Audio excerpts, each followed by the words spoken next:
السلام عليكم ورحمة الله وبركاته. مرحبا بكم. الاتفاق تم.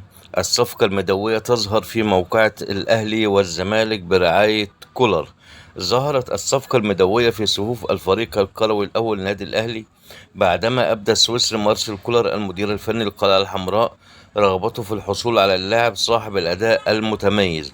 وأبدى المسؤولين في النادي الأهلي ارتياح شديد من تألق المغربي يحيى عطية الله وانسجامه السريع وظهوره الجيد على الصعيد الدفاع والهجوم في المباراة الماضية أمام جورماهيا الكيني في دوري أبطال أفريقيا.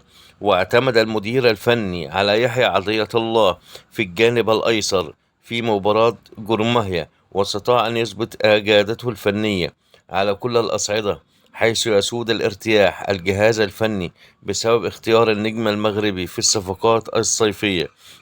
ويأتي بعد عطية الله عمر كمال عبد الواحد بالإضافة إلى خالد عبد الفتاح ثم أحمد نبيل كوكا في مركز ظهير الأيسر، خاصة أن الفريق يولي وجود عمر كمال عبد الواحد كخيار بديل قبل أي لاعب آخر.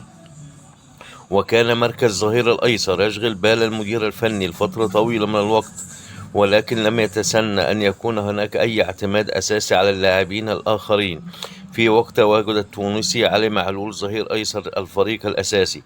وانتظر النادي الأهلي عودة معلول السالم إلى الملاعب مرة أخرى من أجل أن ينهي موسمه الجاري الجديد مع النادي الأهلي كموسم أخير للاعب في مسيرته الكروية، وفقا لما أشار مقربون في الصفوف الحمراء. وبعد أحمد نبيل كوكا خيارا متميزا بعد عمر كمال عبد الواحد نظرا لقوة وبسالة اللاعب ومهاراته القوية في الارتكاز والدفاع والهجوم بخطى ثابتة ومتوازنة. وبكده نكون وصلنا لنهاية الفيديو. شكرا على حسن الاستماع، والسلام عليكم ورحمة الله وبركاته.